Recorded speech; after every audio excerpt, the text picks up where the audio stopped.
Every single race weekend, it's the same story. A brand new floor, a revised front wing, or a completely redesigned side pod inlet is bolted onto the Ferrari SF26. In the highly restricted, modern era of the Formula One budget cap, it looks absolutely impossible. And according to Mercedes team principal Toto Wolff, it is impossible. Wolff has launched a fierce public offensive, claiming that Ferrari is operating far outside the sport's strict $215 million cost cap. Wolff's logic is simple, and honestly, it's incredibly hard to argue with. If Mercedes, a team with unlimited resources, cannot afford this constant stream of upgrades, then Ferrari must be cheating. Today, we are diving straight into the evidence against Maranello. We will explore how Ferrari's relentless pace of development has pushed the limits of financial legality, before breaking away to expose the brilliant loophole that subsidised their entire operation, and the shocking, hidden hypocrisy of Toto Wolff's own garage. This is the cost cap conundrum. Welcome to Front Lockout.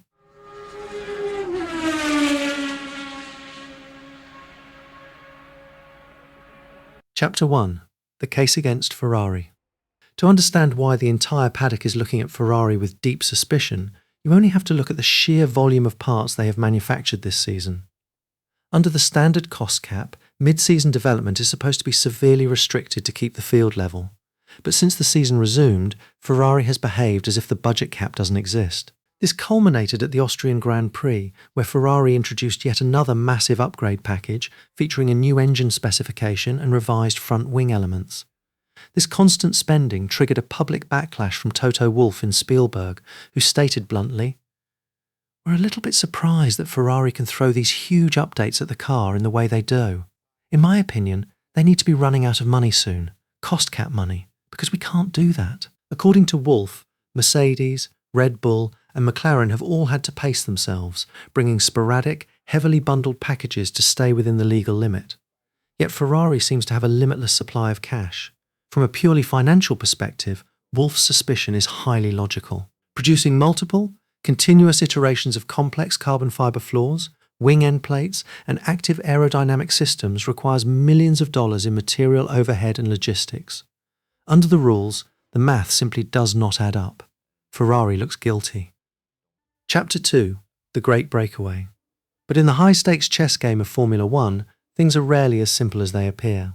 While Wolff's accusations of financial cheating are compelling, they willfully ignore a highly specific, completely legal loophole written directly into the 2026 regulations, a safety net called the Additional Development and Upgrade Opportunities System. According to FIA single-seater director Nicholas Tombazis, the Additional Development and Upgrade Opportunities System is a direct cost cap relief mechanism designed to keep engine performance equal across the grid. If a manufacturer's engine is found to be lagging behind the benchmark by more than 2%, the FIA doesn't punish them, they actually reward them. And this is where Ferrari played a masterclass, having deliberately homologated a rushed, underpowered engine at the start of the season, producing roughly 30 horsepower less than Mercedes. Ferrari fell squarely into the 4 to 6% deficit bracket. As a result, the FIA granted Ferrari 2 major hardware upgrade tokens, an extra 110 hours of dyno running, and a massive $4.65 million cash injection directly into their power unit budget. This is the ADUO paradox. By having their engine development heavily subsidised by the FIA's own catch-up framework, Ferrari was able to free up millions of dollars of internal capital. They redirected that money straight into their aerodynamic chassis budget. What Wolff frames as cheating is, in reality, a brilliant and legal resource allocation. Chapter 3. Rushed Engineering and the 2027 Cliff. But this frantic pace of development is not a sign of comfortable dominance. It is a desperate race against a ticking clock. Ferrari is operating under a strict, if not now, then when, philosophy. First, the financial cliff. Under the FIA's long-term regulations, the engine budget cap will drop from $190 million to just $148 million for the 2027 season, while dyno testing hours will be slashed from 710 to just 410. The 2026 season represents the absolute peak of developmental freedom. If Ferrari does not spend their additional upgrades cash immediately, the window to close the gap to Mercedes will permanently shut. Second, the brain drain. Ferrari's engine department is facing a severe internal crisis.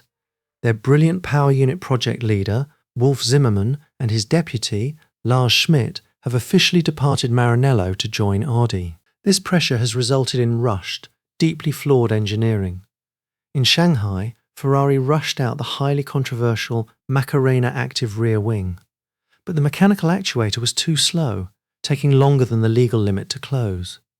This kinematic delay caused Lewis Hamilton to suffer a high-speed spin in practice, forcing the team to temporarily abandon the wing. And at the hot and high-altitude Austrian Grand Prix, their new engine upgrade suffered a catastrophic thermal meltdown, causing severe super-clipping on the straights. According to team principal Fred Vasseur, the team was left overheating and destroying everything in Spielberg. Ferrari's aggressive strategy has proven that while money can buy parts, it cannot buy physical correlation. Chapter 4. The Mercedes Hypocrisy. But while Toto Wolff stands before the media accusing Ferrari of financial doping, his narrative serves a highly specific political purpose.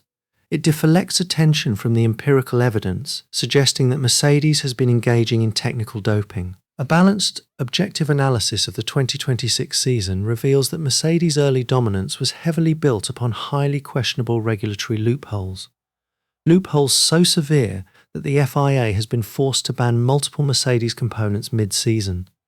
According to technical reports, Mercedes began the season with a massive, unexplained power advantage. At the Australian Grand Prix, the highly suspicious Lewis Hamilton remarked, "I hope it's not this compression ratio thing.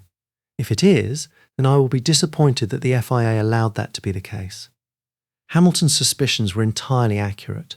The regulations strictly mandate a maximum engine compression ratio of 16:1, but the FIA only measured this when the engine was cold. Mercedes engineers manufactured their engine blocks using heat-expanding alloys.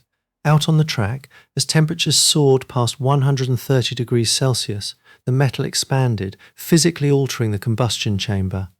This thermal trickery allowed Mercedes to run an illegal 18:1 compression ratio under racing conditions, gaining a massive 0.3 of a second per lap.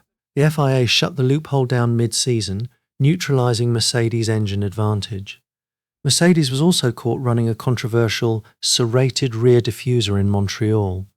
Ferrari successfully lobbied the FIA to ban the design on safety grounds, arguing that these sharp carbon spikes posed a severe tyre puncture hazard during wheel-to-wheel combat. Mercedes effectively burned through their own developmental budget, correcting their illegal designs, which explains why they can no longer afford to upgrade as frequently as Ferrari. Chapter 5. The Corporate Chess Game. Ultimately, the 2026 budget war has proven that the cost cap is no longer just a financial boundary. It has been weaponized as a tool of psychological warfare. Teams now use forensic accountants to pressure the FIA into highly disruptive mid-season audits of their rivals' ledgers.